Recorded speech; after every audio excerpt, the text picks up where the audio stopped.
ก็ขอบคุณพระเจ้าเนาะสบายดีสตรีทุกคนวันนี้ก็เป็นวันสำคัญเนาะสำหรับพี่น้องของพวกที่ได้ใส่เวลาหรือว่าใส่ชีวิตเข้ามาร่วมกัน เพื่อนมัสการองค์พระผู้เป็นเจ้าของพวกเราทั้งหลายร่วมใจซึ่งกันและกันฉะนั้นในวันนี้ก็จะนำพระคำขององค์พระผู้เป็นเจ้าที่จะมาแบ่งปันกับพี่น้องทั้งหลายแต่ว่าก่อนที่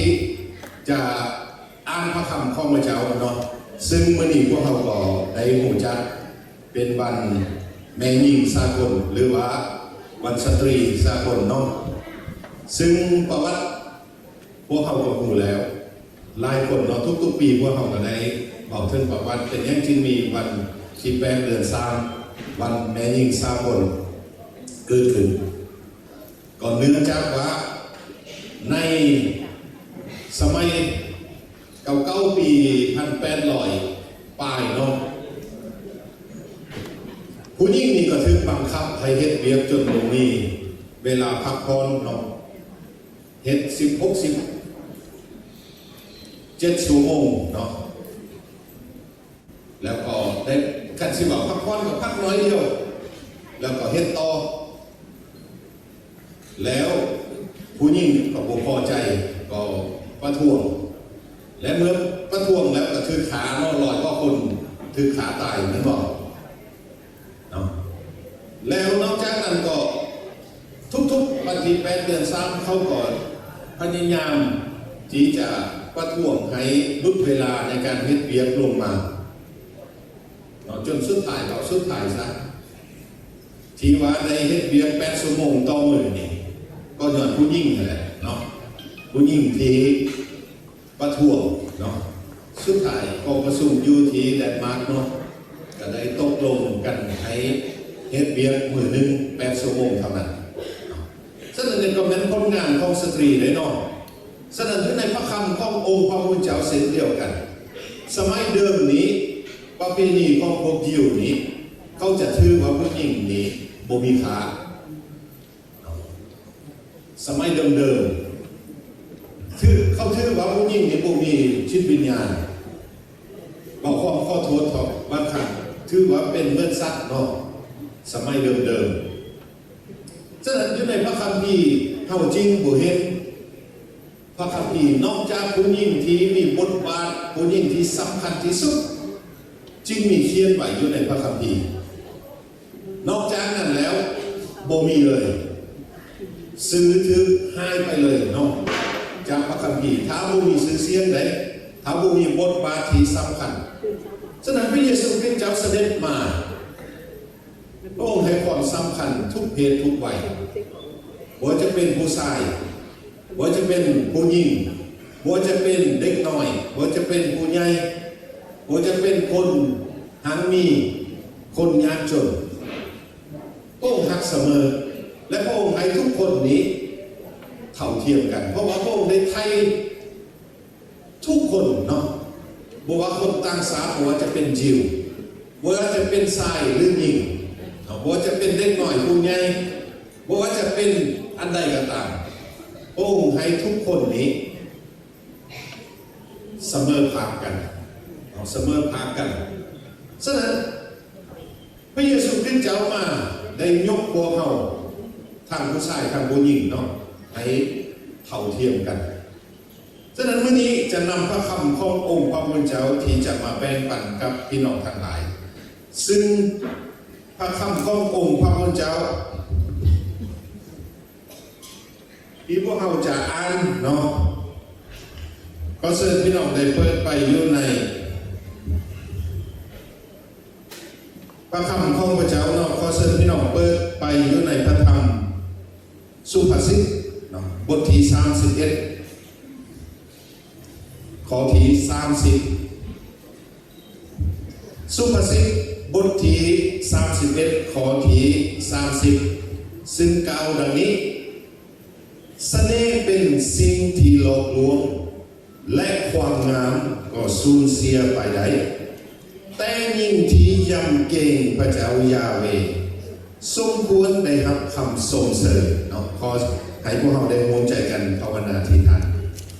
พระเจ้าบิดาบุญโมทนาสาธุการสรรเสริญองค์พระผู้เป็นเจ้าผู้ทรงยิ่งใหญ่ผู้ทรงพระชนอยู่ขอบพระคุณสำหรับทุกอย่างที่พระองค์ได้อวยพรนำพาชีวิตของพระลูกและในเวลานี้เชิญพระวิญญาณบริสุทธิ์เจ้าได้เปิดตาใจพระลูกที่จะรับเอาถ้อยคำของพระองค์ฉะนั้นจึงภาวนาที่ทานขอบพระคุณพระองค์ในพระนามพระเยซูคริสต์เจ้าอาเมนอยู่ในพระคัมภีร์ข้อนี้เป็นพระคัมภีร์หลักแต่ว่ายังมีข้อพระคำข้อพระเจ้าไล่ข้อที่จะก้าวถึงเรื่องผู้หญิงฉะนั้นวันนี้อยากจะให้พวกเขาได้เห็นว่าผู้หญิงมีประสิทธิภาพผู้หญิงมีประสิทธิภาพเป็นอย่างจริงว่าผู้หญิงมีประสิทธิภาพซึ่งมีข้อพระคำข้อพระเจ้าได้ยืนยันหรือว่ายังยืนให้แก่พวกเขาทั้งหลายว่าประสิทธิภาพของผู้หญิงนั้นแสดงออกหรือว่ามีอยู่ในพระคำขององค์พระผู้เป็นเจ้านั้นมีอันใดใดซึ่งพระคำของพระเจ้าได้บันทึกไว้เกี่ยวกับประสิทธิภาพนี้ฉะนั้นเราจะเบิ่งนำกันอยู่ในที่นี้ก็จะแบ่งปันพี่น้องจะเห็นให้พี่น้องได้เห็นเธอหายางหายางที่สตรีหรือว่าผู้หญิงนี้มีประสิทธิภาพหรือว่าประสิทธิภาพหายางของผู้หญิงอยู่ในพระคำขององค์พระผู้เป็นเจ้าประการที่หนึ่งผู้หญิงที่เข้มแข็งที่มีประสิทธิภาพที่เข้มแข็งซึ่งพวกเราจะเห็นได้คือนางเดโบรานางเดโบราอยู่ในพระธรรมพวกผู้ปกครองบทที่4ข้อที่24เขาจะมาบอกว่านางเดโบรานี้เราเป็นผู้หญิงเข้มแข็งหรือว่ามีประสิทธิภาพแบบใดพระคำของพระเจ้าได้กล่าวว่าในเวลานั้นผู้ปกครองประเทศที่เป็นผู้ชายนั้นโบมีฉะนั้นเขาก็เลยได้แต่งตั้งเอานางเดโบรานี้ให้เป็นผู้ปกครองผู้เพียงเป็นผู้ปกครองเท่านั้นแต่ว่านางเดโบรานี้ยังเป็นผู้ทำรวยด้วยฉะนั้นเมื่อนางเดโบรานี้เป็นผู้ปกครองหรือว่าเป็นผู้นำเป็นผู้นำอยู่ในเวลานั้นก็มีผู้ชายคนหนึ่งชื่อว่าบารักบารักนี้เป็นลูกน้องของนางเดโบราคาซิว่าอีกอย่างนึงเมื่อก็เป็นแม่ทัพของเพิ่นก็ได้เป็นผู้ที่นางเดโบรานี้จะต้องใส่ไปซึ่งพวกเราก็เห็นเหตุการณ์ต่างๆที่เกิดขึ้นถ้าพวกเราเบิ่งอยู่ในพระธรรมพวกผู้ปกครองนั้นนางเดโบรานี้ได้ใส่บารักที่จะไปต่อสู้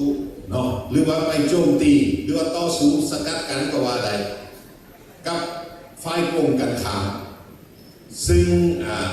มีชื่อว่าซีเซราชื่อผู้นั้นซีเซราเป็นกษัตริย์เป็นแม่ทัพของทางกงกันข้ามแต่เขามาสังเกตเบิ่งอยู่ในพระคำขององค์พระผู้เป็นเจ้าเมื่อนางเดโบรานี้ที่จะใส่บารักไปนี่นะ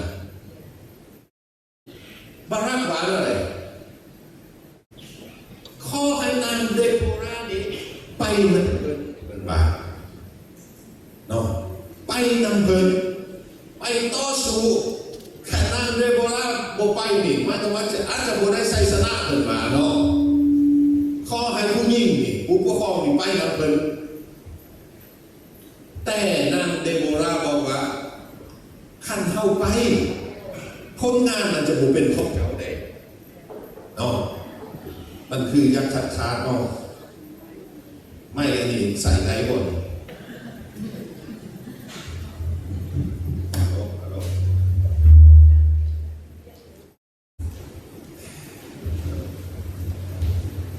ฉะนั้นนางเดโบรานี้บอกบารักขันไปนี่คนงานทั้งหมดนี่จะเป็นของนางเดโบราฉะนั้นเข้ามาเบิ่งผู้ชายอยู่ในที่นี้นี่ ยังต้องอาศัยผู้หญิงในการที่จะไปสู่ภพในครั้งนี้ฉะนั้นเราได้เห็นว่าพระเจ้าได้เลือกเราได้แต่งตั้งนางเดโบรานี้ให้เป็นผู้นำที่เข้มแข็งยิ่งกว่าผู้ชายอีกในสมัยนั้นภาษาสาผู้ชายต้องได้เพิ่งบารมีของเพิ่นผู้ชายต้องการให้ผู้หญิงผู้นั้นไปนำเนาะที่จะเอาชนะได้อันนี้มันผู้หญิงผู้ที่หนึ่งเนาะเป็นผู้ปกครองบุคคลปกครองคิดแต่จ้างไปสิเลยผู้ปกครองมันบอกว่าผู้นำระดับประเทศเนาะผู้นำระดับประเทศและก็เป็นผู้ทำหน่วยด้วยอยู่ในที่นี้และผู้ที่สองก็อยู่ในพระคัมภีร์ตอนเดียวกันคือนางยาเอลซึ่งนางยาเอลอยู่ในที่นี้นี่เมื่อนางเดโบรานี้กับบารักนี้ไล่ตามซีเซราไปเนาะเพราะว่ากองทัพของซีเซรานี้ปราศัยเราปุ๊บนี้เราปุ๊บนี้จากบารักปุ๊บนี้จากเดโบราเราก็ไปบารักนี่ก็ตามไปเนาะพอดีซิเซรานี้ไปหอดเรือนของนางจาเอลแล้วพ่อไปรีสอนตัวอยู่เรือนของนางจาเอลและนางจาเอลก็เซิร์ฟเพิ่นเข้าไปแหละนั่นบอกไปจัดห้องนอนให้พ่อแล้วซิเซราก็ไปนอนอยู่ในที่นั้นแต่พอดีบารักนี้ก็ตามมาท่านมาเฮือนของยาเอลนะก็เลยถามนางยาเอลว่าเห็นซิเซราทางนี้บอกนางยาเอลนี้ก็บอกว่าเห็นอยู่ในห้องนั่นแหละเวลาที่บารักเปิดประตูเขาไปซิเซราน่ะถือขาตายโดยที่เอาเล็กเนาะตอกใส่ขมับเนาะซอสลงพื้นดินซึ่งเป็นผู้ใดล่ะขาซีเซรานางยาเอลนางยาเอลเป็นผู้ที่จัดการฉะนั้นพวกงานก็เป็นของยาเอลเนาะในการขาซีเซราส่วนบารักนั้นบุได้ผลงานเนี่ยผลงานที่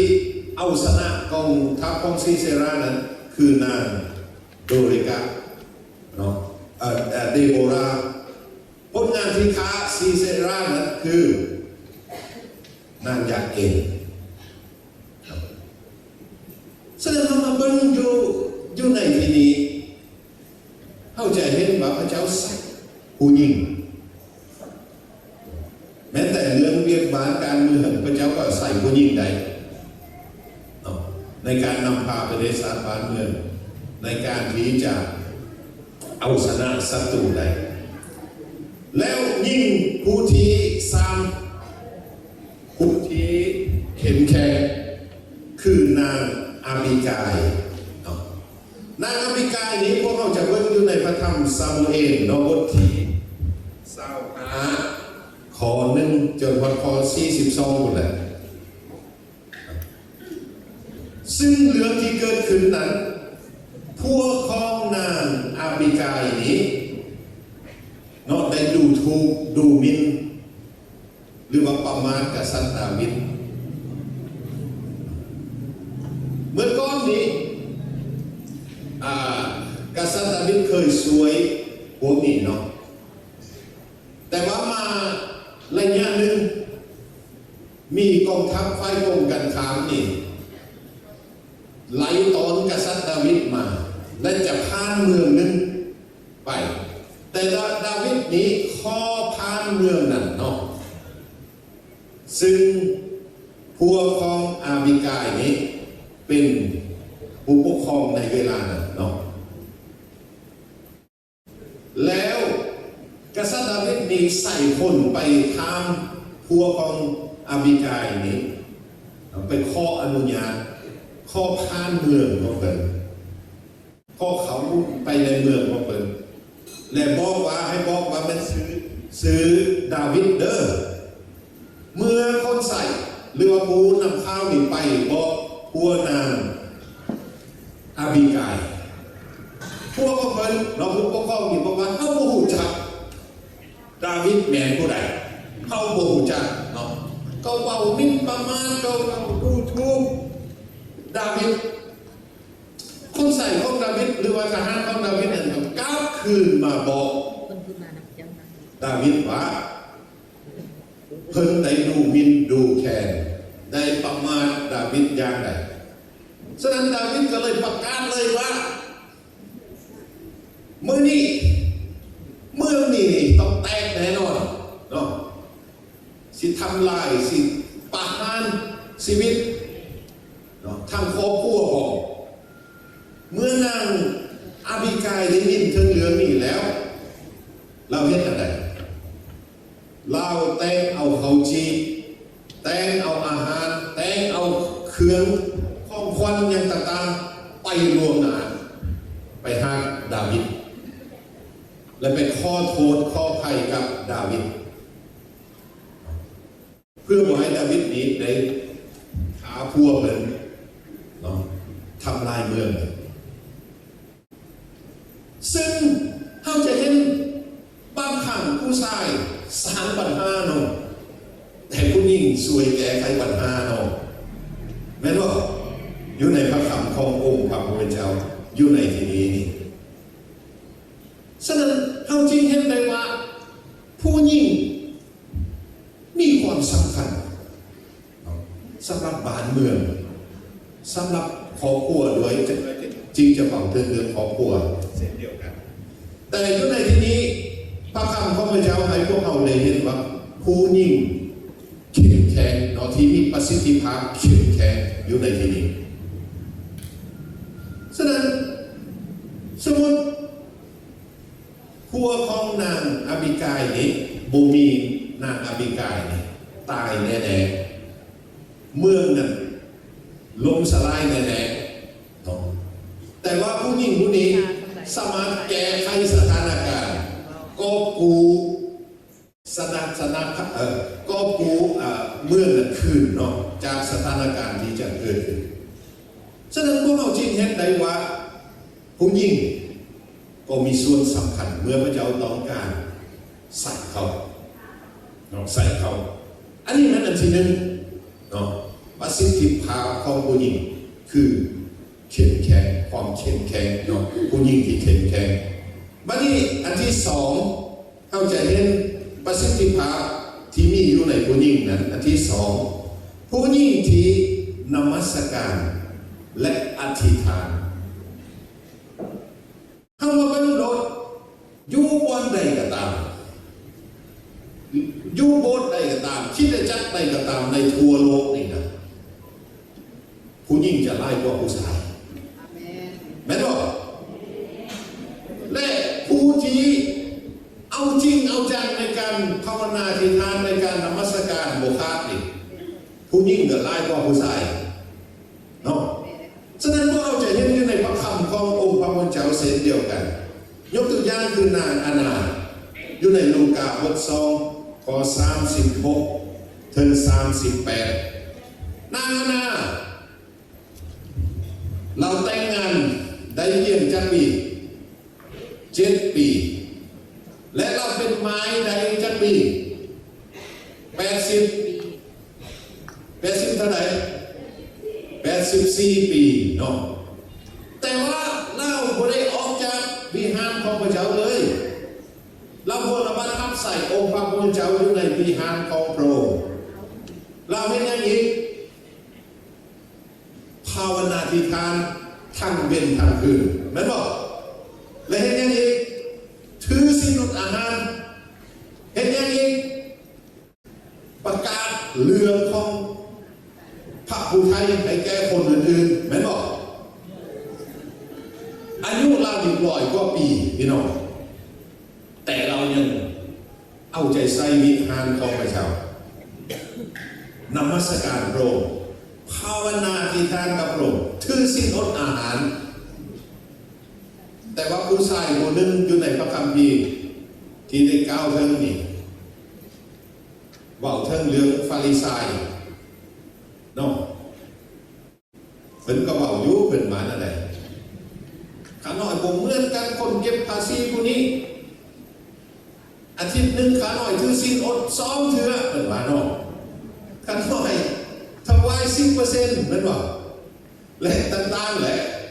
อาทิตย์หนึ่ง2 เทื่อก็มาอวดเนาะเพิ่นว่าแต่ว่านางอาณานี่ทุกมือฉะนั้นเข้าจริงเห็นใดผู้ยิ่งเป็นกำลังที่สำคัญเลยในการนมัสการในการภาวนาอธิษฐานผู้ที่สองคือนางมารีอยู่ในลูกาบท10 ข้อ 38 ถึง 42พระเยซูคริสต์จับเขาไปในเฮือนของนางมาธาและนางมารีแต่นางมาธานั้นยุ่งเกี่ยววุ่นวายกับหลายสิ่งที่ตนต้องได้เห็นแต่นางมารีนี้เอาใจใส่เนาะไปอยู่ที่ตีนของพระเยซูคริสต์เจ้าฟังพระคำของพระเจ้าอยู่ในที่นั้นนมัสการพระองค์ฟังพระคำของพระองค์ซึ่งสิ่งนี้ก็เป็นแบบอย่างให้พวกเราได้เห็นภาพ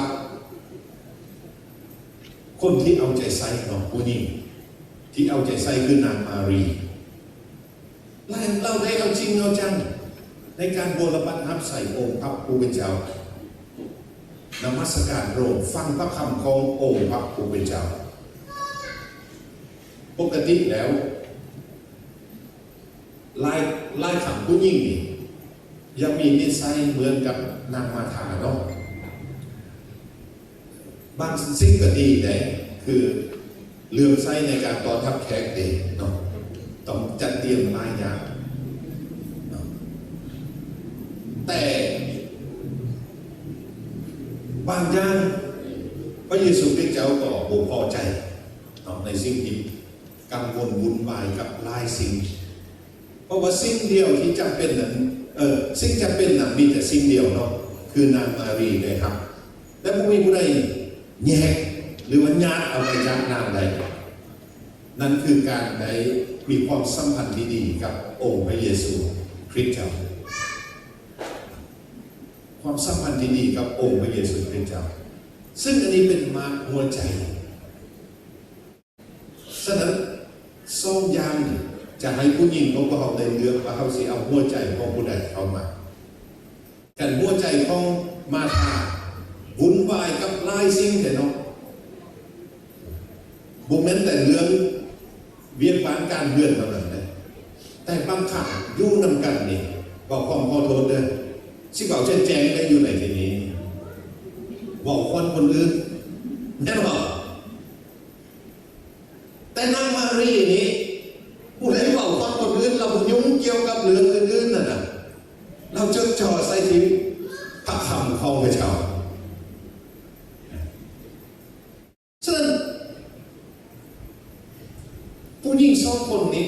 ก็เป็นบทเรียนสำหรับพวกเราที่พวกเราจะต้องได้ตัดสินใจว่าพวกเราสิเอาแบบใดสิเอาแบบจิ๊บบ่เนาะอยู่นำกันยำใดกันยุ่งแต่เรื่องการบอกคนอื่นบอกหรือว่าสิเอาจริงเอาจังกับการฟังถ้อยคำขององค์พระผู้เป็นเจ้าสิ่งจำเป็นมีแต่สิ่งเดียวคือมารีใดฉะนั้นพวกเราก็ต้องย้ายเอามาไหนเป็นของเราเนาะสิ่งเหล่านี้เพิ่นว่าย้ายเอามาเป็นของเราอยู่ในที่นี้หมายความว่าตั้งใจเฮ็ดคือเพิ่นเนาะบ่แม่นให้เพิ่นเฮ็ดเพื่อพวกเราหลายครั้งพวกเรานี่มักบอกว่าเฮ็ดเพื่อกันได้เนาะเพื่อกันบ่ได้ได้เหลือนี่แม่นบ่แล้วบุคคลที่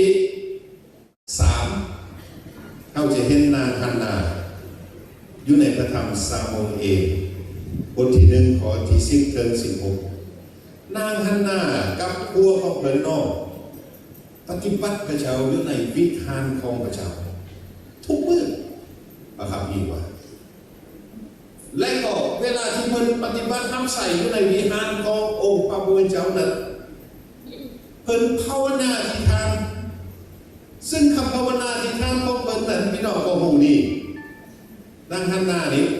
บ่มีลูกแม่นบ่แต่เราเอาใจใส่ในการบูรณะรับใส่พระเจ้าเราเอาใจใส่ในการภาวนาอธิษฐานเราไปหาปาโลหิตเนาะให้ภาวนาอธิษฐานส่วนเราต้องการอยากได้ลูกและสุดท้ายเราได้ลูกชายของเราซื้อมาอะไรนะซามูเอลแม่นบอกซามูเอลฉะนั้นไล่ครับผู้หญิงพวกเขาเมื่อมีปัญหาเข้าห้าพระเจ้าก่อนหรือว่าจิ้มหัวกลัวเนาะขันมีปัญหาเรื่องเงินเรื่องคำเรื่องอาหารการกินว่าจิ้มหัวกลัวมันบอกหายกลัวแต่นางฮันวอเขาเฝ้าพระเจ้าทับใส่พระองค์และพระองค์ก็อวยพรตอบคำภาวนาที่ทางของเพิ่นฉะนั้นเป็นเรื่องที่สำคัญในผู้หญิงที่เป็นแบบอย่างแก่พวกเขาอยู่ในที่นี้เรื่องการนมัสการเรื่องการภาวนาที่ทางไม่ว่าจะใส่ปากหรือคำเก่าของเขานี่นะไปทางอื่นแต่ให้ใส่ปากคำเก่าของเขานี่กับองค์พระผู้เป็นเจ้าลุ่มกับพระองค์ให้พระองค์ลุ่มกับพวกเราเหมือนกับผู้หญิงเรานี่ที่ได้เห็นเป็นตัวอย่างสำหรับพวกเราทั้งหลายเพราะว่าพวกผู้หญิงเหล่านี้เขามีบทบาทซึ่งพระคำของพระเจ้าจริงได้เชี่ยนเรื่องของเขาไว้เนาะพระคำนี้ถ้ามันมีบทบาทจะบันทึกเขียนฉะนั้นเขามีบทบาทโดยเฉพาะกับองค์พระผู้เป็นเจ้าฉะนั้นเมื่อประเสริฐกับปัญหาหรืออุปสรรคเนี่ยต่างๆเขาฟังพระเจ้านมัสการพระองค์บ่แม่นแต่เท่านั้นแหละบ่แม่นแต่ปัญหาหรือจริงเขาไปเนาะความหมายอยู่ในที่นี้คือว่าชีวิตปกติก็เอาใจใส่อยู่แล้วแต่เมื่อมีปัญหานี่เฮายิงทูลเรื่องนั้นกับองค์พระผู้เป็นเจ้าหลายกว่าที่พวกเราจะต้องไปโทษพวกโทษลูกโทษคนอื่นบอกหรือว่าบังคับบอกหรือว่าห้ายบอกด่าบอกพวกเราลูกเขาบอกไปสิเนาะซึ่งเขาได้เห็นเป็นแบบอย่างให้แก่พวกเขาทั้งหลายในการนมัสการในการภาวนาอธิษฐานเขาได้เอาจริงเอาจังแต่ยังบุกวัดไหนที่จริงมีผู้หญิงไล่แต่ว่ายกมา3 คนเนาะอยู่ในที่นี้ผู้ที่1เนี่ยก็คืออานาผู้ที่2คือมารีผู้ที่3คือฮันนาอยู่ในที่นี้เขาเอาจริงเอาจังเกี่ยวกับเรื่องการนมัสการองค์พระผู้เป็นเจ้าและการภาวนาอธิษฐานประการที่3ผู้หญิงที่มีประสิทธิภาพเป็นผู้หญิงที่มีส่วนสนับสนุนในการทำใส่และการประกาศมีส่วนทับใส่ในการมีสนับสนุนมีส่วนในการสนับสนุนในการทับใส่และการประกาศแม้ว่ามาถึงสมัยพระเยซูคริสต์เจ้าแล้วผู้หญิงนี้ก็ยังบุทึกยกขึ้นในนอกแต่พระเยซูคริสต์เจ้าก็ได้เลือกได้เอิญเอาผู้หญิงจำนวนหนึ่งในการบูรณะทับใส่องค์พระผู้เป็นเจ้าซึ่งพวกเราจะเห็นนางโยฮันนาและก็มารีไทมักดาลาเนาะและซูสนาและยิ่งบุญอื่นอยู่ในลูกาบท8 ข้อ 1 ถึงข้อ 3เขาได้ใส่ทรัพย์ของเขาหรือว่าใส่เงินของเขา สนับสนุนองค์พระเยซูคริสต์เจ้าและพวกสาวกหรือว่าอัครสาวกของพระองค์ในการออกไปขับใส่ในการออกไปประกาศราชอาณาจักรของพระเจ้าเขาไปใส่เงินส่วนตัวแต่เขามาเบิ่งว่าผู้หญิงสมัยนั้นบ่สามารถเฮ็ดเวียกใดเนาะบ่สามารถมีเงินแต่เขาเอาเงินมาแต่ใส่การเข้าเฮ็ดเวียกใดนี่ก็บ่แม่นเงินเดือนนะแต่ว่าเป็นเงินแบบภาษาอังกฤษบอกว่าเลิกกิฟต์เนาะหมายความว่าเป็นเงินที่คอยเป็นของขวัญให้เจ้าสมัยแต่ว่าคงทอนไปและเขาเอาเงินจำนวนนั้นไปใส่ใจติดตามพระเยซูคริสต์เจ้าและพวกอัครสาวก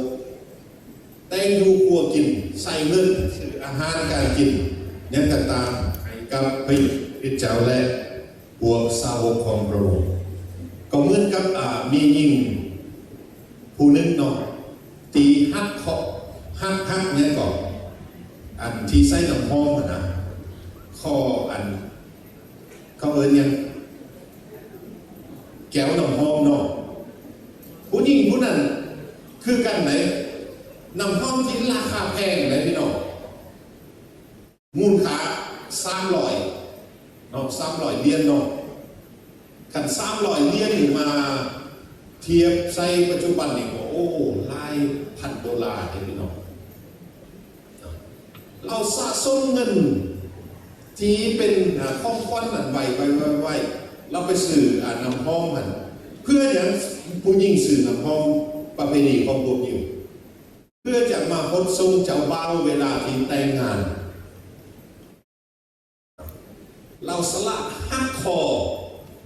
แก้วน้ำหอมนั่นและเอาน้ำหอมนั่นไปทอดใส่หัวพระเยซูคริสต์เจ้าแม่นบอกน้ำหอมก็ไล่ลงและเราก็หอมให้น้ำตายดใส่ตีนพระเยซูคริสต์เจ้าแม่นบอกอยู่ในที่นั้นแล้วเราเอาอย่างอีกพรมเสร็จบอกหรือว่าคนละคนกันบอกแต่เทิงย้ายใดก็ตามคือเราหักคอแก้วน้ำหอมที่ราคาแพงสุดเป็นชีวิตของเราเป็นมือที่เราจะสลองวันแต่งงานของเราคือหักเจ้าบ่าวนะแต่เราสละให้พระเยซูคริสต์เจ้าเนาะฉะนั้นพวกผู้หญิงเรานี่เช่นเดียวกันฉะนั้นหลายคนอยู่ในที่นี้ก็สิได้เบากับเมียแหละอยากชี้เงินหลายเรื่องเมียได้เลยว่าได้คิดดีๆได้เอาใส่พระเจ้าเนาะเป็นตัวเมียพวกอาจารย์นี่แหละเนาะแม้แต่สิ่งทำไหว้ทุกอาทิตย์อาจารย์ยังเลยเมียได้อาจารย์นะเนาะแต่ว่าขอบคุณพระเจ้าดอกเพิ่นก็บ่ได้ใส่เงินไปทางอะไรดอกเพื่อครอบครัวอะไรเนาะฉะนั้นพวกผู้หญิงเหล่านี้เขามีส่วนฉะนั้นพวกเขาก็บ่ต้องชี้ที่เนาะกับเรื่องของพระเจ้าทำใส่พระเจ้าหรือว่าการประกาศข่าวประเสริฐพระพรนั้นจะตกมาเป็นของพวกเขาทั้งหลายแม้แต่ที่ได้ก้าวมานั่นแหละเพิ่นบอกวันใดที่มีการประกาศของพระเจ้าที่ฮักคอนำหอมมันนะแก้วนำหอมมันนะการประกาศเข้าประเสริฐไปถึงผู้ใดนะซื้อของผู้นี้จะถึงจะลึกไปเนาะจะถึงก้าวไปเหมือนบอกไปถึงบนต่างๆที่มีการประกาศเข้าประเสริฐฉะนั้นจริงเห็นเลยว่าผู้ยิ่งนี้มีส่วนในการประกาศข่าวประเสริฐผู้ยิ่งนี้มีส่วนในการทับใส่องค์พระผู้เป็นเจ้าข้าสิบอกอีกอย่างหนึ่งพระธรรมสุภาษิตบอกว่าเมียนี่เป็นอย่างมงกุฎของบัวเห็นหรอฉะนั้นเมียนี้อย่าเฮ็ดให้ผัวนี่อับอายขายหน้าเป็นว่าจะไปเก็บเอาเทิงอะไรนะเป็นมงกุฎของบัวฉะนั้นงานรับใส่พระเจ้าเช่นเดียวกันสตรีก็เป็นสิ่งที่ประดับในงานรับใส่พระเจ้างานประกาศข่าวประเสริฐเช่นเดียวกันเขาจะดูทุกข์ดูแค้นกันอะไรได้น้องสมัยเดิมตอนผู้ค้ามาโบสถ์ มันไม่ยุนาพวกเราสินั้นผสมกันกับสิ่งผู้หญิงกับผู้ชายนะแยกนั้นแต่ผู้ชายนั้นฝากหนึ่งผู้หญิงนั้นฝากหนึ่งเนี่ยตั้งแต่ปี90คุณน้องอาจารย์ดวงประจักษ์น้องมันนำบนกันหมดเลยน้องต้องแยกกันแต่เมื่อเราเลิกเสิร์ชในพระคำของพระเจ้าแล้วพวกเรานั้นปนกันใดเนาะปนกันใดเพราะว่าพระเยซูคริสต์เจ้าได้สวยพวกเราได้ไทยพวกเราแหละเสมอกันนอกการไทยของพระเยซูคริสต์เจ้าและวันนี้เราจะเบิ่งผู้ที่2เข้าใจอยู่ในพระธรรมกษัตริย์บทที่17ข้อ8ถึง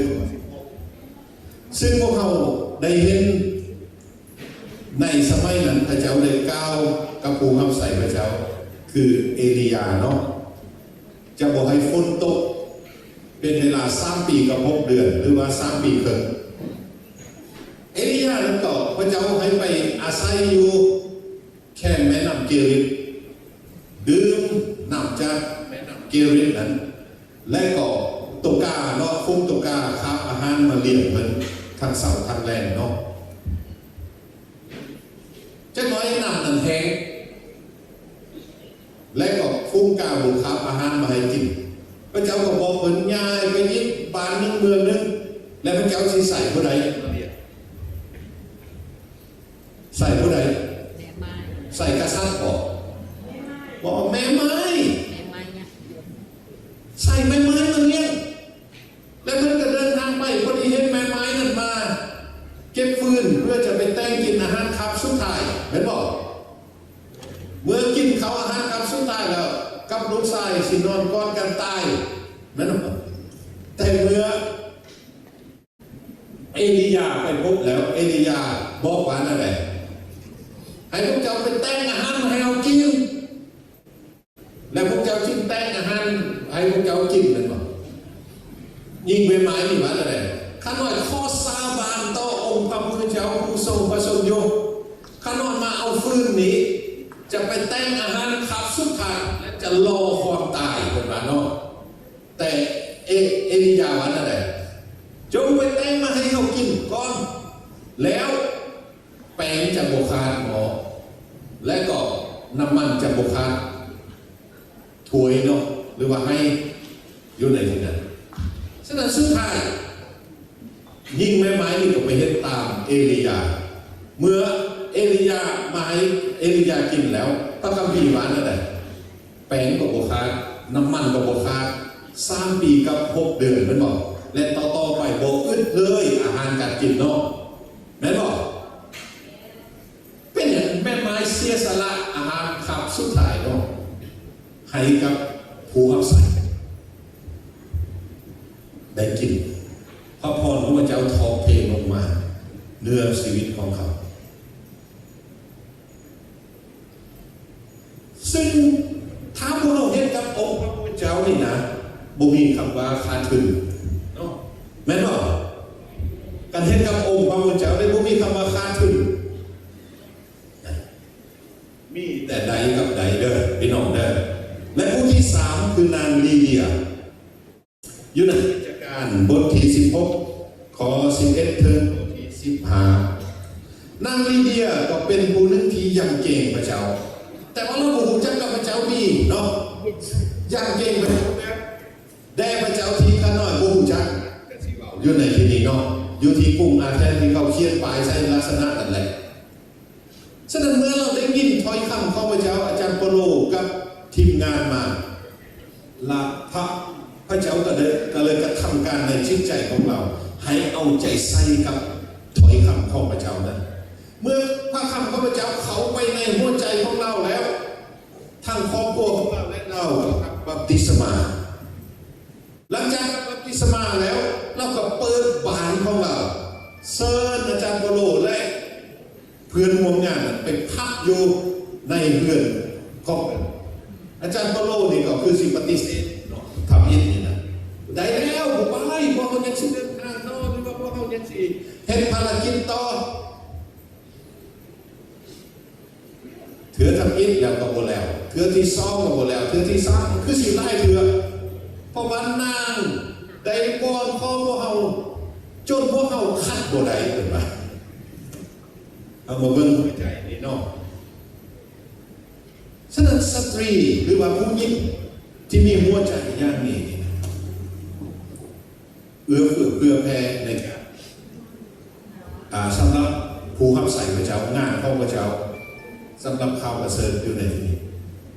แต่ว่าไล่ขังพวกเขาเป็นอะไรกันมี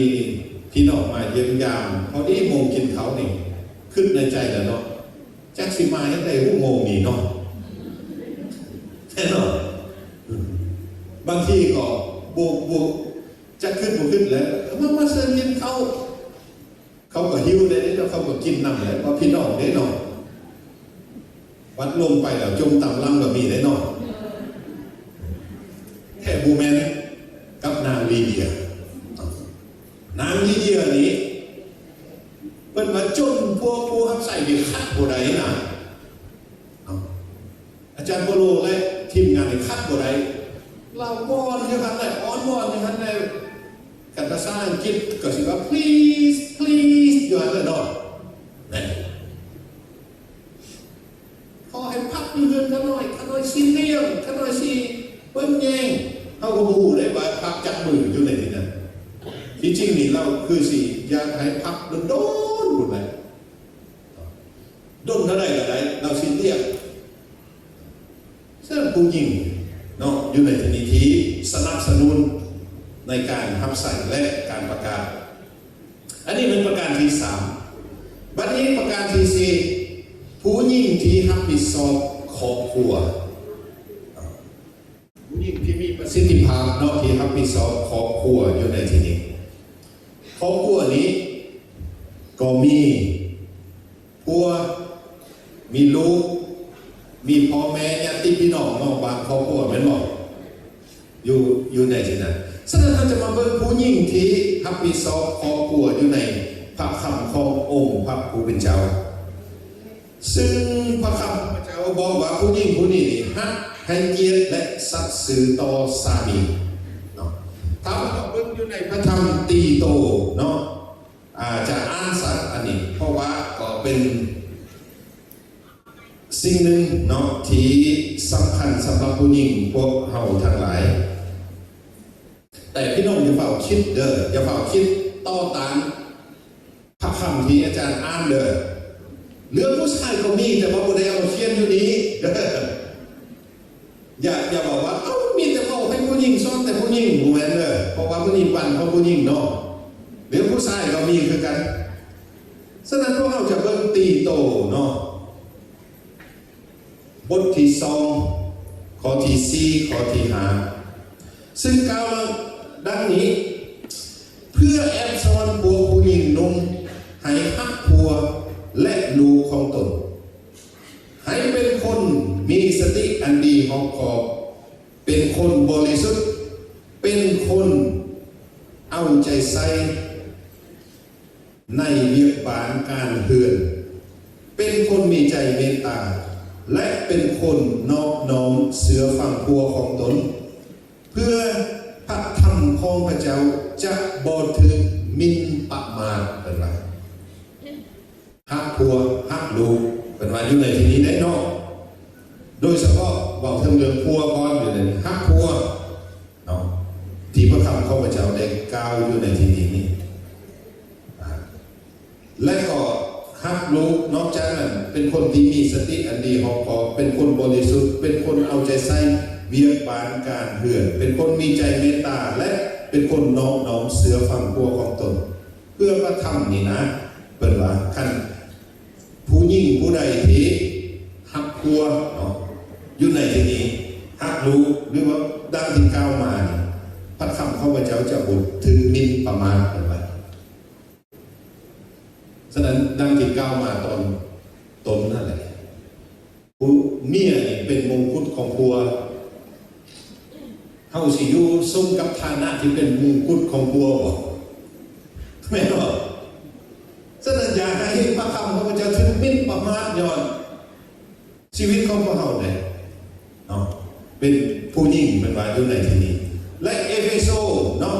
จะบอกเปิดอ่านกันเลยเอเฟโซบอกถึงผู้หญิงนี่ต้องนอบน้อมยอมฟังสามีของตนเนาะนั่นบอกเหมือนกับที่ตนนี่นอบน้อมเสือฟังพระเยซูคริสต์เจ้าเนาะอยู่ในที่นี้แล้วก็สุภาษิตบทที่31ข้อ10ถึง12มาระโกนั่นพี่น้องบอกอ่านกันได้บอกถึงเรื่องพูดเรื่องการแต่งงานเลยเฮ็ดสนันผู้ชายจริงละพ่อแม่ไปติดพันกับเมียอย่างต่างๆเนาะถ้าพออ่านอยู่ในที่นั้นจะอ่านอยู่ในสุภาษิตซึ่งสุภาษิตนี้ก็เป็นพระคำที่สำคัญหลายสำหรับพี่น้องทั้งหลายบทที่31ข้อ10และข้อ12เทิงข้อ12และก็ข้อที่30และ31ข้อ10ถึงข้อ12กล่าวดังนี้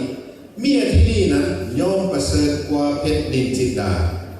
แต่ยากหลายแต่ยากเลือหลายที่จะได้ยิ่งเส้นนี้ผู้ที่มีเมียดีนั้นไว้วางใจในทุกอย่างเล่าจะบอก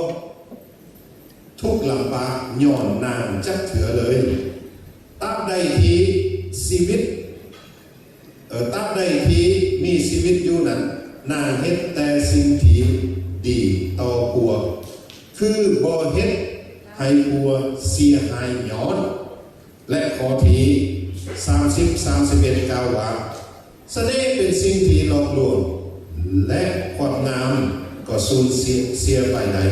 แต่ยิ่งที่ยำเก่งพระเจ้ายาเวห์สมควรได้รับคำสรรเสริญสิ่งทั้งหมดที่นางได้เฮ็ดนั้นก็เป็นที่ไว้วางใจนางสมควรได้รับความนับถือจากทุกคนเอามาเบิ่งก่อนอยู่ในข้อ10ถึงข้อ12นะเพิ่นว่าเมียที่ดีย่อมประเสริฐกว่าเพชรนินจินดาแต่ยากเลือลายที่จะได้เมียเส้นนี้ฉะนั้นพี่น้องนั่งอยู่ในที่นี้ต้องประกาศตัวเองได้ข้าน้อยสิเป็นยิ่งเส้นนั่นแหละอาเมนเพราะข้าน้อยมีพระเจ้าเด็กฉะนั้นอย่าอาเมนหลายเด้ต้องได้ให้เป็นแผลได้เพราะว่ามันยากเลือลายที่จะสอบใดนะที่จะหาใดนะเนาะเพราะว่าเนี่ยมันหายากกันเลยแม่บอกฉะนั้นพวกเขาเป็นลูกของพระเจ้าแล้วพวกเขาต้องเฮ็ดให้เป็นยิ่งเส้นนั้นแม่รู้แม่และผู้ที่มีเมียดีนั้นไว้วางใจนางใดทุกอย่างเราจะบอกทุกลำบากย่อนนางจักเถื่อปัจจุบันนี้เป็นอะไรพวกบางคนสิตายแล้วเมียไปสร้างหนีมาเนาะสร้างหนีสร้างสิ้นมาเนาะและก็ยังมีหลายเรื่องเนาะแต่เขาต้องบอกว่าบางทีนี่ข้อที่10บอกว่าเขาสิเป็นยิ่งเส้นน่ะแต่ข้อที่11บอกว่าตอนปลายเนาะเขาจะเป็นยิ่งเส้นน่ะเนาะที่นำความทุกข์ลำบากมาให้พวกนะเขาจะเป็นยิ่งเส้นน่ะมีอาจารย์คนหนึ่งโรงเรียนพระคัมภีร์มาฮับใส่พระเจ้าอยู่บนหนึ่งฮับใส่ไปล่าไปเฮียนต่อเพราะว่าเนี่ยเพราะว่าเมียเนี่ยพิดกับสมาชิกตลอดสมาชิกอยู่ในโบสถ์บึ้ดละตาเขียวใส่เขาบึ้ดละรับตาสั่นใส่เขาเนาะบึ้ดละหายเขาพวกอดบุไรก็เลยล่าซะไปเฮียนต่อย้อนเมียเอาคือบางคือสมบูรณ์เป็นเส้นนั่นเนาะเพราะว่าข้อที่12นี่เป็นว่าอะไร ข้อที่11นี่ผู้ที่มีเมียดีนั้นไว้วางใจในทุกอย่างอันนี้เขาก็บอกว่าเขาจะเป็นเมียผู้นั้นแหละแม่นบ่เป็นเมียแบบนั้นแหละแล้ววันสุดท้ายได้ป่ะนี่เพิ่นว่านั่นแหละเล่าบ่ทุกข์ลำบากย้อนนางจักเถือเนาะหมายความว่าข้าน้อยจะบ่เป็นยิ่งที่เฮ็ดให้เราทุกข์ลำบากว่าซั่นๆเนาะแต่จะเป็นยิ่งที่เฮ็ดให้เราบ่ทุกข์ลำบากบางทีพวกไปเฮ็ดเวียกหรือว่าไปเฮ็ดเวียกก็ตามหรือว่าไปรับใส่ก็ตามมาเมื่อยเขามาเฮือนเมียเฮ็ดนายุงใส่นี่เนาะโอ้ก็บ่จักกลับเฮือนกลับบ้านกันได้หลายเนาะแม่นบ่แต่พวกเขาควรจะเฮ็ดแบบใดต้องเฮ็ดให้พวกนี่นะติดใจเฮาว่าซั่นๆเวลาพวกกลับมาเฮือนนี่เลิกการมานี่มันหัวใจนี่อยู่ที่บ้านนั่นแหละอันนี้มันขึ้นกับเมียเด้เนาะขึ้นกับเมียเลยสมมุติซะพวกกลับบ้านมาแล้วยังบอกว่ามาโอ้มาฮอดแล้วมันไปสักเครื่องให้แน่สมมุติเนาะยังบ่ได้กินเขาเลยนี่เนาะแต่เขาให้กินแน่สมมุติโยพวกก็ทุกข์ใจเท่านั้นแหละเนาะแห้งเป็นลูกพระเจ้านี่สมมติเมียเป็นบริษัทนี่สิป้าก็ป้าบ่ได้ได้เนาะลูกพระเจ้าเนาะได้คงใจลูกเลยเนาะ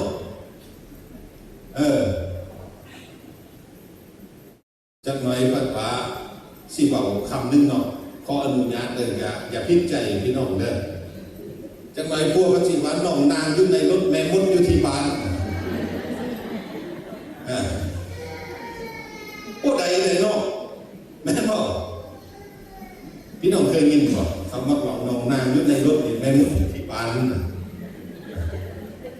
ซึ่งอย่าให้พวกลำบากใจเนาะเป็นว่าอยู่ในที่นี้เอาต่อไปวันนี้ดูแลครอบครัวให้อยู่อย่างสุขสบายอยู่ในพระธรรมสุภาษิตบทที่21ข้อที่19สุภาษิตบทที่21ข้อที่19ซึ่งกล่าวดังนี้อยู่ที่แห่งแหล่งกันดารก็ดีกว่าอยู่ห่วงเพื่อนสร้างกับเมียมักจมและจูจีเป็นว่าอยู่ดีกว่านี่เป็นว่าอยู่ที่แห่งแหล่งกันดารเนาะยังดีกว่าอยู่นำเมียที่มักจมจูจีเป็นว่าอยู่ในนี้พระคัมภีร์ว่าฉะนั้นเห็นเราเลยจะให้เพื่อนของพวกเรานี่นะมีสันติสุขมีความสุขเมียก็เป็นส่วนหนึ่งพี่น้องดักที่ก้าวมาต่อต้นเลยพี่น้องสิประท้วงแหละผู้ชายก็ต้องขึ้นกันมันก็มีอะไรแต่ว่าบอกมากจังหวะเนาะมาบอกกับผู้หญิงเท่านั้นอยู่ในที่นี้เนาะมาบอกกับผู้หญิงเท่านั้นและก็อยู่ในพระคำ1 ติโมธีเนาะบทหาข้อ13 1 ติโมธีบทหาที่13เมื่อกี้นี่เบาถึงเรื่องปากเนาะเรื่องซกเรื่องปากของเมียภาษาศาสตร์ต้องคุมให้อยู่ได้เนาะต้องคุมให้อยู่โมเมนต์แต่ตอนอยู่ตอนหนาคนไล่ๆได้กันมันมีพี่น้องมาแต่ว่าอีลานั่นลาเนาะจะเป็นฮักเด้เนาะบ้านพี่น้องนี่ไปแล้วบ้านอะไรล่ะบ้านนั้นโมเมนต์น่ารักเลยเนาะโอ้ยลาโมเมนต์อะไรเนาะบ้านนั้นจะเป็นออกคำใดไหนเนาะโบได้ใดเนาะคำเบาก็เป็นสิ่งที่ต้องควบคุมให้ได้และวันนี้เราจะเบิ่งอยู่ใน1 ติโมธีเนาะบทหาข้อ13ซึ่งกล่าวว่านอกนั้นพวกเขายังเป็นคนมักอยู่ละลาเที่ยวขึ้นเรือนนั้นเรือนนี้ยิ่งหายไปกว่านั้นพวกเขามักเฝ้าควันนินทามักยุ่งเกี่ยวกับกิจธุระของคนอื่นและมักเฝ้าแต่สิ่งที่บ่สมควรคำเฝ้าของพวกเขา ผู้เป็นเมียเนี่ยก็ต้องระมัดระวังเนาะก็เข้ากับบุโทษพระเจ้าดอกพระเจ้าสั่งผู้หญิงมาให้ปากเก่งเนี่ยเบาเก่งเนี่ยเนาะแต่ว่าเขาต้องควบคุมว่าเขาจะบอกใช่ไหมพี่น้องกันเบากันบูเสือนี่เราเบาลดเรื่องตาเนี่ยนะผู้หญิงมีสุดยอดนั่นบอกผู้ชายบุคคลตาเนี่ยนอกจากผู้อลซอนนอนแอนมันยังมีตาเก่งแต่นั้นเจ็บกว่าผู้หญิงนี้กันนะแต่ผู้ชายก็คอยที่บ้านใดเนาะแต่ว่าพวกเราต้องควบคุมไว้ได้เลยเหมือนกับมีแม่ป้าหนึ่งเราอยู่ที่ปากซาบเนาะมาบุญอาศัยนี้แหละเมื่อก่อนนี้ตื่นแต่เช้ามาได้ยินแต่เสียงด่าจักตาลูกดาลานยังแล้วลูกสาวคนเสือพระเจ้าแล้วก็ไปประกาศเอามาเสือพระเจ้าจังไงไทยบ้านจนว่าแม่ตูนี่ตายหรอวะเราคือบุญในยินเสียงหรอเขาก็เลยไปทำแม่ตูยังอยู่บอกนะกูก็อยู่นี่แหละว่าคือว่าแม่ตูตายหรอว่าจะสาบแช่งกูแม่เอาเป็นยังไงนะบุญในยินเสียงหรอเอากูไปเชื่อพระเยซูแล้วกูเปลี่ยนเลยชีวิตเป็นไรฉะนั้นควบคุมเรื่องปากคำเป่าของพวกเขาเพราะบางทีคำเป่าของพวกเขาเนี่ยไปแทงใจของคนอื่นเนาะแทงใจของพวกอยู่ในบ้านว่าจะเป็นพัวว่าจะเป็นลูกว่าจะเป็นพ่อแม่ลูกป้าเอาเนาะในบ้านนั้นแล้วก็สุภาษิตเนาะพวกเขาจะเบิ่งพระธรรมสุภาษิตบทเดียวกันนั่นแหละแต่ข้อ13ถึงข้อที่19และ21 22ซึ่งจะให้พวกเราได้เห็นอยู่ในที่นี้ว่าผู้หญิงนี่ผู้เป็นเมียหรือว่าผู้หญิงนี้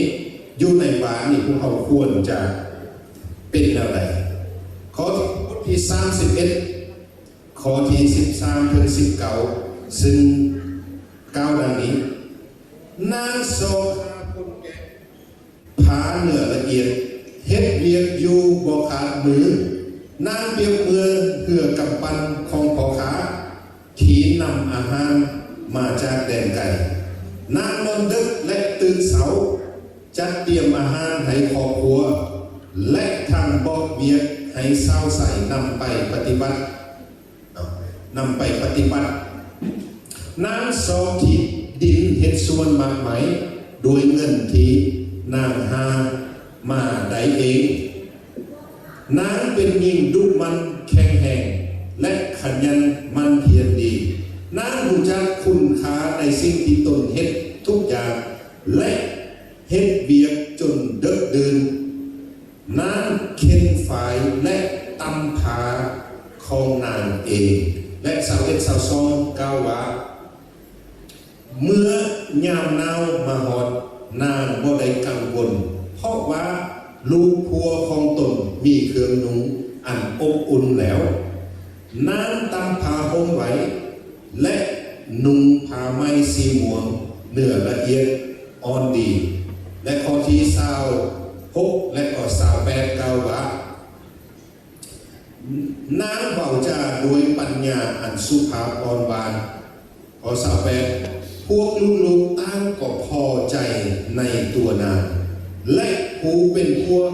ก็ย่อส่งเสยนางด้วยอาเมนยักษ์ไหนบอกสิยักษ์ไหนพวกเราต้องเป็นผู้หญิงดังที่พระคำของพระเจ้าได้กล่าวอยู่ในที่นี้แต่ก็พวกเอาเด้อพวกสิใส่พระคัมภีร์นี้ไปคมเหี่ยวอะไรกันไอ้นอกแม่นอกจะมาเปิดพระคัมภีร์ใส่เมียอันนี้ต้องเป็นเจ้าเฮ็ดเด้ออันนี้ต้องเป็นเจ้าเฮ็ดเด้ออันนี้ต้องเป็นเจ้าเฮ็ดเด้อบ่ได้พวกกับผู้สมัครคบให้เพิ่นได้เฮ็ดตามใจแค่เพิ่นเมื่อยแล้วเขาก็ซวยเพิ่นแม่นบอกแต่ว่าเขาก็ไปเฮ็ดหน้าที่อื่นขาน้อยก็ยังขาต้มปกของเด็กเมียเอาปลูกอยู่บ้านบุคคลนำดอกไม้ให้เพิ่นจังหมดเลยดอกไม้เพิ่นก็เหี่ยวแห้งเหลืองขึ้นเขาไปเลยเนาะ แต่บางคำผู้ลืมก็ฮดอยู่ลืมนี่เนาะเพราะว่าเพื่อนนี่ขับรถเขาไปแล้วก็กดอันรีโมทเอาประตูม้วนลงเลยนี่เนาะดอกไม้มันอยู่ทางค้างนู่นอัดประตูแล้วก็ขี้ขานเอาไปแล้ววันนั้นเนาะลืมไปเลยแต่ว่าเรื่องอื่นๆก็เห็นเนาะฉะนั้นเป็นผู้ที่เอาใจใส่ครอบครัวดูแลเห็นอะไรจะให้ครอบครัวอยู่เย็นเป็นสุขเป็นหน้าที่ที่สำคัญด้วยและอันที่สามฮักและอบรมสั่งสอนลูกเนาะฮักและอบรมขอโทษบางทีบอกเรื่องนางรุดก่อนลืมบอกไปนางรุดนอกจากพัวลูกแล้วเราฮักแม่ยาเราฮักพ่อแม่ถ้ามีพ่อหรือว่ามีคนอื่นๆอีกเราฮักเนาะเราที่จะช่วยเหลือเราที่จะดูแลเบิ่งแยงเนาะเบิ่งแยงสิ่งต่างๆเรานั้นเราเอาใจใส่อยู่ในที่นั้นและประเด็นที่สามเป็นฮักอบรมสร้างสอนลูกเนาะตีโมเทียวบทหนึ่งขอหาและหนึ่งสมุเอบทที่บทที่หนึ่งขอ24 28เฮบเรอเนาะบท11ขอ24ถึง25สุภาษิตบท31ถึง28และ1ติโมเทียวบทหาขอได้เขียนไว้ได้อ่านไปแล้วจำนวนนึงเนาะอยู่ในพระคำขององค์พระผู้เป็นเจ้าแต่จะว่าเรื่องต่างๆให้พี่น้องได้ฟังเนาะคือติโมเทียวนี้แม่เขาและแม่ของเราเนาะได้สอนเราตั้งแต่เด็กๆน้อย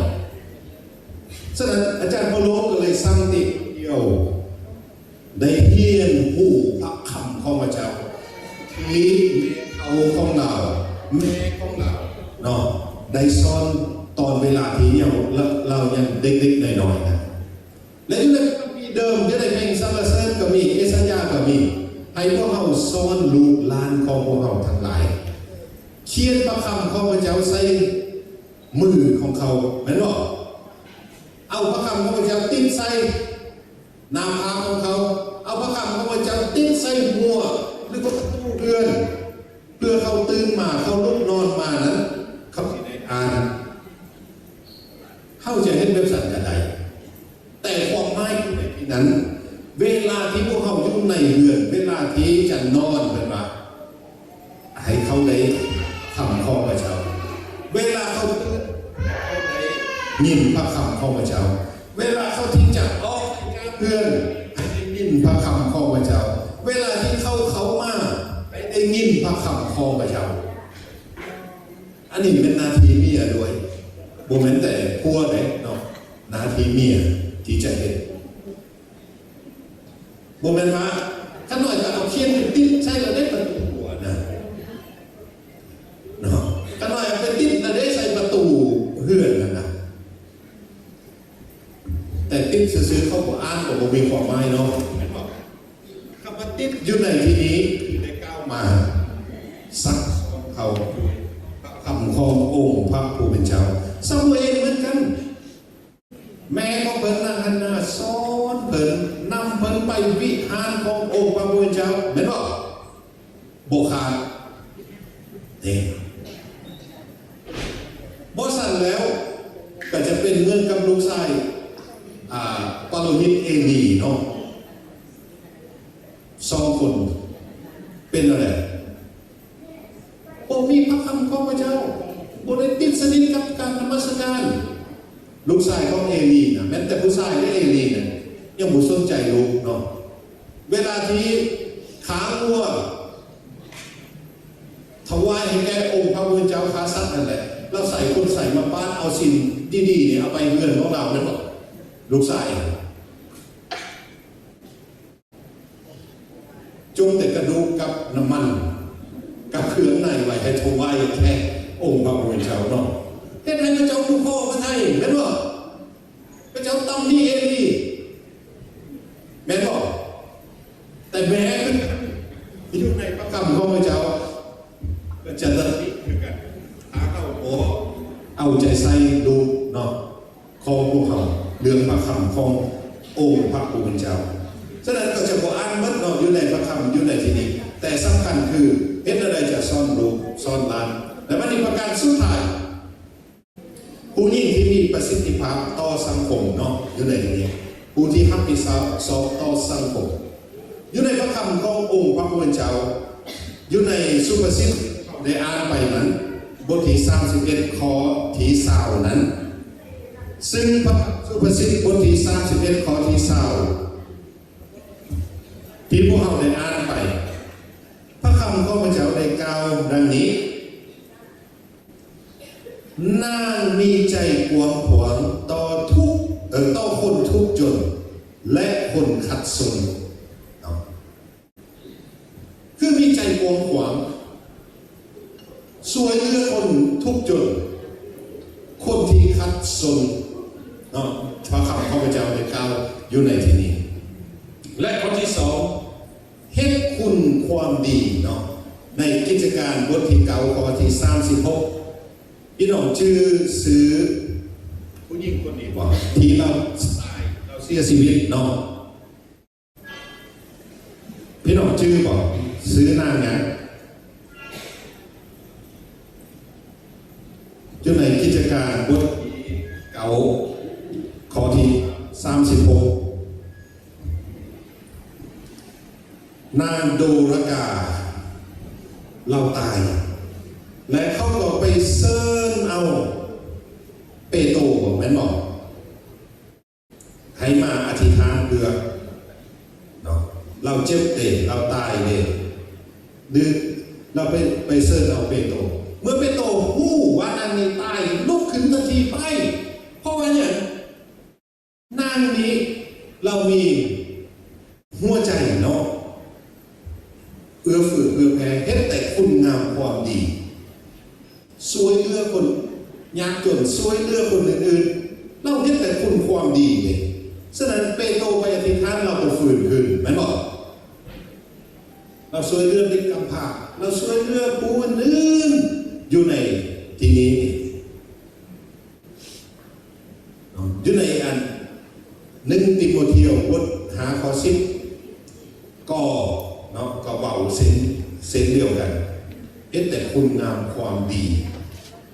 และ1 ติโมธีบท5ข้อ10ข้อเป็นคนที่มีน้ำใจในการรับแขกไม่ว่าผู้หญิงพวกเราสามารถที่จะประกอบส่วนกับสังคมใด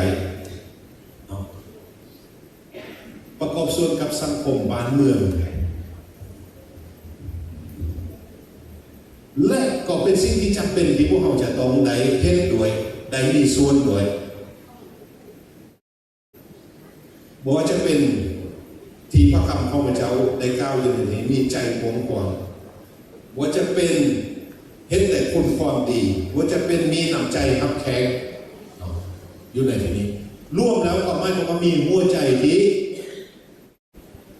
เอื้อเฟื้อเพื่อแผ่คนอื่นๆประกอบส่วนกับคนยากจนประกอบส่วนกับคนที่ขัดสนและก็มีส่วนในการแบ่งเบาภาระของสังคมต่างๆดูแม้แต่เรื่องเงินเรื่องคำดูแม้แต่เรื่องวัตถุสิ่งของเขายังประกอบส่วนเรื่องอื่นๆใด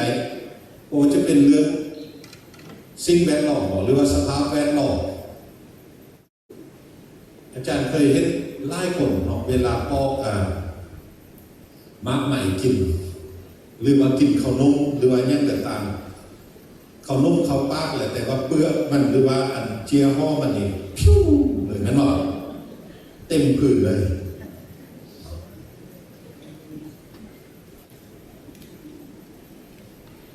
ฉะนั้นผู้หญิงก็ต้องรักษาสิ่งแวดล้อมด้วยบางคนนี่ก็ไปเผาขี้เหงื่อจักรยานพลาสติกยังทำลายอากาศฉะนั้น2-3 หมื่นลำนี่อาจารย์ก็มื่นตาบ่ได้เพราะว่า PM 2.5 มันสูงน้ำตาลย่อยเมื่อนั้นขับรถไปขับไปเองก็บอกเป็นว่าวิ่งน้ำตาออกไม่เป็นไรก็ PM 2.5 และน้องเป็นไรฉะนั้นพวกเรามีการประกอบส่วนกับสังคม สามัคคีปองดองครับแม้คนที่ห่วงความเสือและคนที่หูเสือทั้งหลายอันนี้เป็นสิ่งที่พวกเราจะต้องได้เห็นได้กระทำเนาะฉะนั้นสรุปบทเรียนสำหรับพวกเราในวันนี้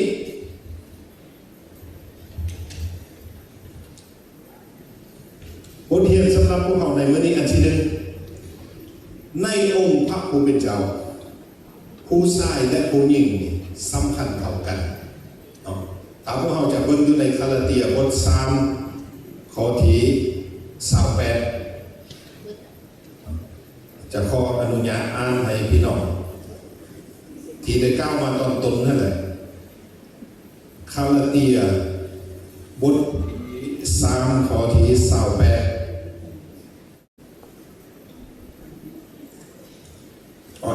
แบบนึงคาลาเตียบท3ข้อ28ได้กล่าวว่าดังนั้นจริงบ่มีความแตกต่างอันใดระหว่างคนยิวและคนต่างชาติระหว่างทาสและอิสระระหว่างชายและหญิงเพราะพวกเจ้าทุกคนเป็นอันหนึ่งอันเดียวกันในพระคริสต์เจ้าเยซูฉะนั้นอย่าเขาว่าอะไรอย่าบอกว่าตัวเองมีปมด้อยเนาะหรืออย่าเบิ่งตัวเองว่าเป็นเพศอ่อนแอแน่นอนถ้าแม็กเป่าเขานี่สู้ผู้ชายไม่ได้แต่เนาะถ้าแม็กเป่าเขาหรือว่าซิงคองสู้ผู้ชายไม่ได้แต่ว่าผู้หญิงมีหลายอย่างเนื้อผู้ชายแม่นบ่เห็นหลายอย่างเนื้อผู้ชายยกตัวอย่างง่ายๆเด้อผู้ชายนี่คันให้อยู่บ้านเป็นพ่อครัวนี่นะสมมุติเฮ็ดต้มแกงอยู่และไปซักเครื่องแน่สมมุติเนาะและไปหดต้นดอกไม้แน่หม้อแกงนั้นแห้งไหมลงแม่นบ่เพราะว่าจะเฮ็ดหลายอย่างเวลาเดียวกันบ่ได้ผู้ชายแต่ผู้หญิงนี่เซนของเขาเนาะมันจะบันซาเนาะโอ้ต้มแกงอยู่เวลานี่กำลังต้มแกงเนาะถ้าทางที่สักเครื่องอยู่ไหนก็ไปทันเวลาเนาะแต่ผู้ชายนี่บ่สั่นผู้หญิงนี่มีดีเรื่องผู้ชายก็หลายอย่างฉะนั้นพระคำของพระเจ้าที่บอกว่าชายและหญิงนี่สำคัญเท่ากันอันที่สองผู้หญิงก็มีส่วนสำคัญในการรับใส่พระเจ้าฉะนั้นคริสตจักรก็ต้องการผู้หญิงเหมือนกันคริสตจักรคันซีบอกอยู่ในที่นี้นะเราสักบทเท่านี้ลองนั่งเบิ้งดูผู้ใดที่เป็นหัวหน้าหน่วยเนี่ยไปซ่อนหน่วยสาวกลายกว่านี่นะผู้หญิงแม่นบอกมานมัสการนักบนรถระหว่างผู้หญิงกับผู้ชายผู้ใดสิร้ายกว่ากันผู้หญิงเวลามีการอธิษฐานนักบนรถระหว่างผู้หญิงกับผู้ชายนี่ผู้ใดสิร้ายกว่ากันผู้หญิงเนาะและในการออกไปเยี่ยมญาติเด้อรับใส่องค์พระผู้เจ้าอยู่ในคริสตจักรส่วนลายผู้หญิงเนี่ยแม่นบ่ฉะนั้นในคริสตจักรนี้ผู้หญิงสำคัญอันที่สามให้ผู้หญิงเข้าทุ่มเทในการรับใส่ประกาศลายขึ้นเรื่อยๆอย่าดูถูกตนเองว่าเป็นเพศอ่อนแอคือดังกล่าวมาผู้หญิงมีหลายอย่างหรือผู้ชายมีหลายอย่างหรือผู้ชายอันนี้ผมเป็นเบาให้ผู้หญิงได้กำลังใจได้ความจริงเลยเป็นความจริงเลยเนาะอันที่สี่ยิงเข้าทุ่มเทไล่เท่าไหร่ยิงได้ครับพระพรได้ความเน้นไล่เท่านั้นฉะนั้นบุต้องสนใจนะบอกว่าโอ้คอยเป็นผู้หญิงคอยเฮ็ดไล่บ่ได้ดอกบุต้องสนใจอุทิศทุ่มเทสุดกำลังของพวกเราเนาะฉะนั้นในโอกาสเวลาจะลุกยืนขึ้นเนาะ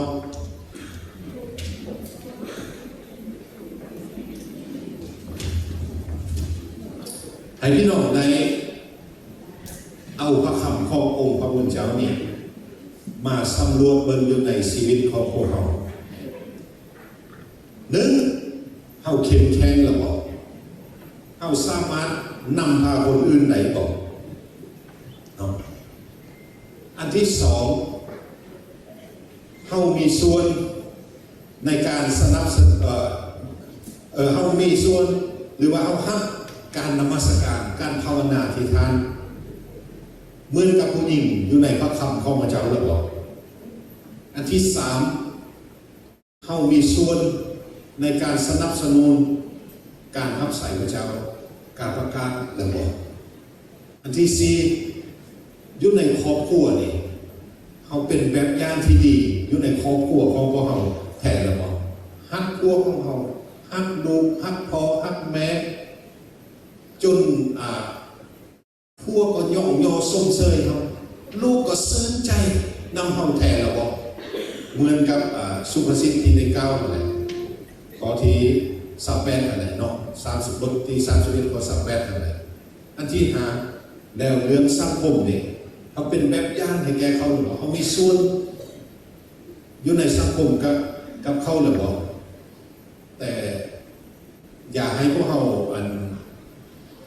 เวลาไปยุ่งกับคนบูเสือนี่บ้านอะไรพวกเจ้ายังค่านึงบอกแบบสิ่งบุใดได้นอกเขาใจบอกคำว่าค่านึงนี่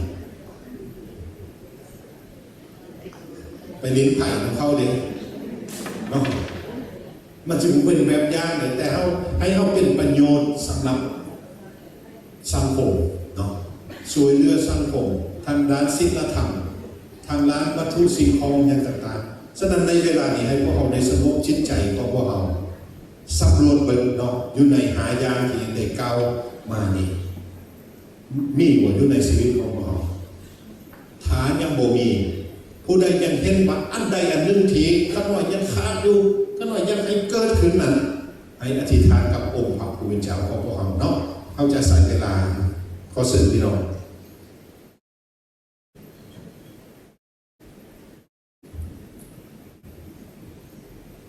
ไปพี่น้องอธิษฐานส่วนตัวกับพระเจ้าเนาะ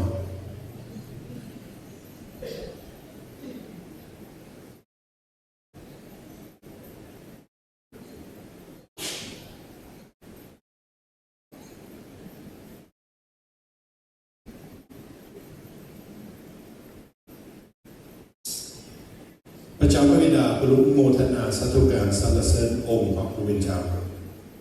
ขอพระคุณพระเจ้าสำหรับพระคำของพระองค์ที่ได้บันทึกบุรุษในวันนี้ให้พระคำนี้เตะต้องจิตใจของบุรุษทุกๆคนเพื่อชีวิตของบุรุษจะเป็นเหมือนพระเยซูคริสต์เจ้าหลายขึ้นทุกวันเพื่อชีวิตของบุรุษจะดำเนินถึงต่อกับพระคำของพระเจ้าและให้พระคำของพระเจ้านั้นสำแดงเป็นจริงอยู่ในชีวิตของบุรุษอย่างแท้จริงในเวลานี้เสริญพระวิญญาณบริสุทธิ์เจ้าได้นำพาพี่น้องสตรีในที่นี้ถ้าพี่น้องสตรีคนใดที่รู้สึกว่าตัวเองยังขาดตกบกพร่องในด้านใดด้านหนึ่งสิ่งที่ก้าวมานี้อาจจะบกเข้มแข็งอาจจะบกเอาใจใส่ในการนมัสการการภาวนาที่ทานอาจจะบกมีส่วนในการสนับสนุนเวียนงานขององค์พระผู้เป็นเจ้าโดยวัตถุสิ่งของและอาจจะบ่ได้ดูแลครอบครัวเป็นแบบอย่างให้แก่ครอบครัวและอาจจะบ่ได้เป็นแบบอย่างให้แก่สังคมฉะนั้นถ้ามีผู้ใดผู้หนึ่งเนาะที่ยังขาดตกบกพร่องและอยากจะให้พระเจ้าทำงานเปลี่ยนแปลงหรือว่าเสริมสร้างสิ่งเหล่านั้นให้เข้มแข็งขึ้นให้พี่น้องได้ออกมาเนาะดูทางนั้นและจะให้บรรดาอาจารย์ของพวกเราได้ภาวนาที่ทางเพื่อถ้าผู้ใดมีเนาะก็เสริมออกมาได้ถ้ามีทั้งหมดนั้นก็ยิ่งออกมาเนาะแต่ถ้ายังขาดสิ่งใดสิ่งหนึ่งและให้บอกสิ่งนั้นเจาะจงกับองค์พระผู้เป็นเจ้า แล้วพวกเขาจะภาวนาที่ทานเพื่อพี่น้องเนาะขอเชิญน้องถามีเนาะถามีผู้ใดที่อยากให้อธิษฐานเพื่อให้พระเจ้าได้นำพาเปลี่ยนแปลงก็ออกมาได้เนาะออกมาอยู่ที่นี่แต่ขอเชิญบรรดาอาจารย์เนาะขันมีน้ำมันก็เอาน้ำมันที่จะทาใส่พี่น้องเนาะขันโบมีก็ให้สวยกันผู้ค้าจะยุ่งเทิงนี้เนาะแต่ว่าจะให้อาจารย์รวมอาจารย์คำเพชรอยู่ในที่นี้แต่อาจารย์พรสวรรค์ยุ่งก็ให้อาจารย์พรสวรรค์เนาะปฏิทานขอเสริมเนาะอาจารย์ด้วยกระสินเนาะ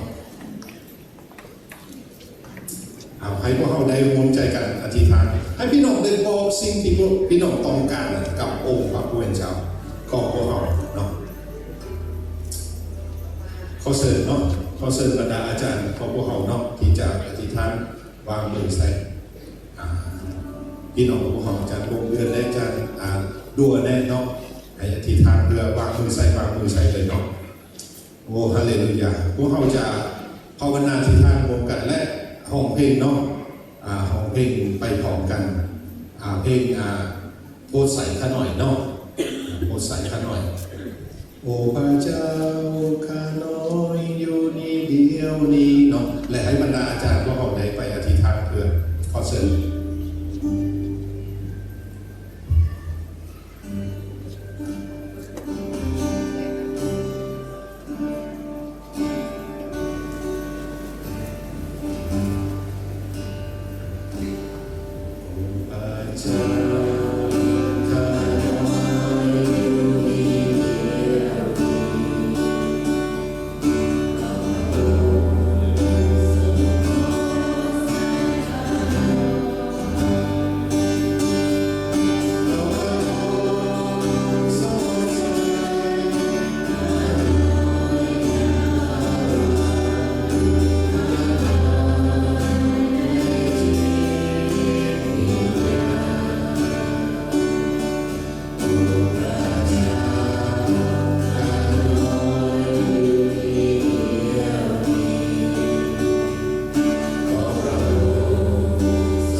สิ่งที่เขามีอยู่นั้นเพื่องานขององค์พระผู้เป็นเจ้าเขาเหล่านี้จะดูบำรุงเลี้ยงดูคริสตจักรของผู้รับใส่พระองค์เจ้าและเขาเหล่านี้จะดูแลครอบครัวของเขาให้มีสันติสุขอย่างแท้จริงและเขาเหล่านี้จะเป็นพระพรเป็นแบบอย่างในแก่สังคมสติ